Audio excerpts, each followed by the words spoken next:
A very good morning to all the students of 5th class। बेटा हम आज से आपका चैप्टर 2 मैप्स अवर गाइड्स रीड करेंगे।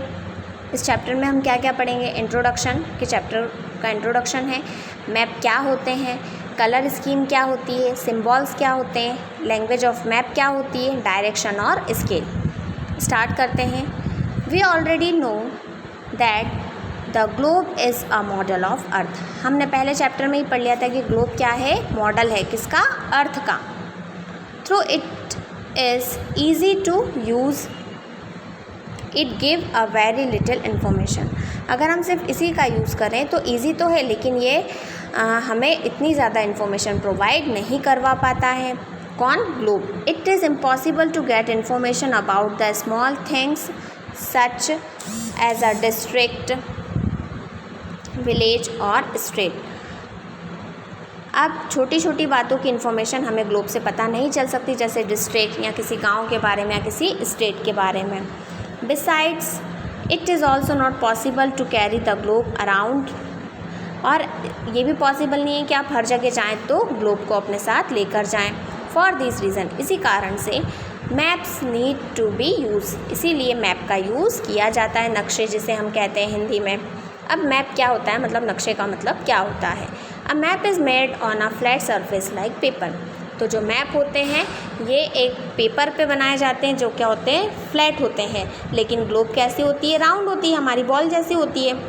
It can also be folded and carried around. आप इन्हें फोल्ड करके अपने साथ कैरी कर सकते हो, ले जा सकते हो कहीं भी। अ पार्ट और a whole plane surface of the earth can be shown by a map. अब यहाँ तो थोड़ा हिस्सा या पूरा आप जैसे चाहें वैसे मैप पे अर्थ का कोई भी पार्ट शो करवा सकते हैं या देख सकते हैं उस पर। It can be pasted in a book also. और ये किताबों में भी पेस्ट किया जा सकता है, कॉपीज़ में इसे पेस्ट किया जा सकता है। There are some books which contain only maps. और कुछ किताबें तो ऐसी हैं जिनमें सिर्फ और सिर्फ मैप ही होते हैं, नक्शे होते हैं। The book of map is called and atlas. जो किताब होती है जिसमें सिर्फ और सिर्फ क्या होते हैं, नक्शे होते हैं, मैप होते हैं, उस किताब का क्या नाम होता है, एटलास होता है। By a map we can know the correct position और location of continent, ocean, mountain, river, forest, minerals etc। और मैप की वजह से हम एग्जैक्ट पोजीशन या लोकेशन पता कर सकते हैं किसी भी कॉन्टिनेंट के, ओशन या किसी नदी के बारे में आपको पता करना है, किसी फॉरेस्ट के बारे में या किसी मिनरल के बारे में, तो आप आसानी से मैप की हेल्प से कर सकते हैं। Knowledge about landform. अब लैंडफॉर्म्स का नॉलेज भी हमें मैप के द्वारा मिल जाता है। क्लाइमेट कंडीशंस का भी पता मैप से चल सकता है। और बहुत सारी ऐसी चीज़ें हैं जिनके बारे में आप मैप से ही पता लगा सकते हैं। Can be found quite easily. और ये आसानी से अवेलेबल भी हो जाता है और हमें कोई ज़्यादा मेहनत भी इसमें नहीं लगती है, इसलिए ये एक अच्छा ऑप्शन है। Language of map.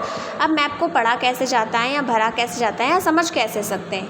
In a map a lot of symbols. क्योंकि मैप में क्या होते हैं, बहुत सारे सिम्बॉल्स होते हैं, लाइंस होती हैं, पॉइंट्स होते हैं और कलर होते हैं। तो इतनी सारी चीज़ों के जब हमें मीनिंग पता होंगे तभी तो हम किसी चीज़ को समझ पाएंगे। तो मैप समझने के लिए हमें पहले इन सारी चीज़ों के बारे में पता होना चाहिए।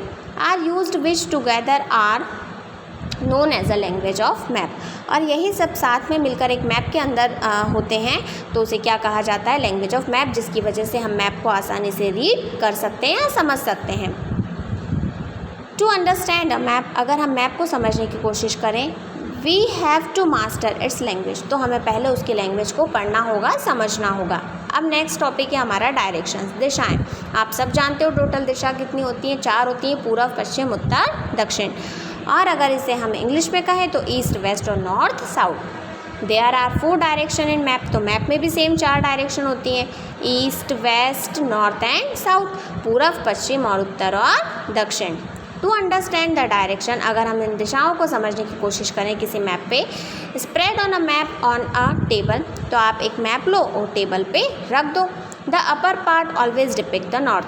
तो जो ऊपरी हिस्सा होगा वो क्या कहलाता है, नॉर्थ, मतलब उत्तर कहलाता है। And the lower part always depicts the south. और जो नीचे का हिस्सा होगा वो दक्षिण, साउथ होता है। East lies on the right hand. और सीधे हाथ की तरफ जो हिस्सा आएगा वो कौन सा होता है, पूरब होता है। While the west lies on the left, और पश्चिम मतलब वेस्ट होती है वो उल्टे हाथ की तरफ आती है। हम यहाँ मैप में भी देख सकते हैं, ऊपर नॉर्थ है और नीचे साउथ है, ठीक है। और उल्टे हाथ की तरफ क्या आ रहा है, पश्चिम आ रहा है, और सीधे हाथ की तरफ पूरब आ रहा है। तो पूरब, पश्चिम, उत्तर, दक्षिण, ये 4 दिशाएं मैप में आप इजीली पता कर सकते हो। ऊपर वाला हिस्सा, जो भी चीज़ ऊपर के हिस्से में आएगी वो नॉर्थ में है, जो भी नीचे के हिस्से में आएगी वो सारी चीज़ें साउथ में हैं, और जो ईस्ट में आएंगी वो सारी पूरब दिशा में है, और जो वेस्ट में आएंगी वो सारी चीज़ें पश्चिम में। अब आप अगर यहाँ स्टेट्स वगैरह भी आपको पता करने हो तो आप इजी वे में ऐसे पता कर सकते हैं। इसके आगे का जो चैप्टर है बेटा, अब हम वो नेक्स्ट क्लास में रीड करेंगे। आज की क्लास में सिर्फ इतना ही हमने रीड किया।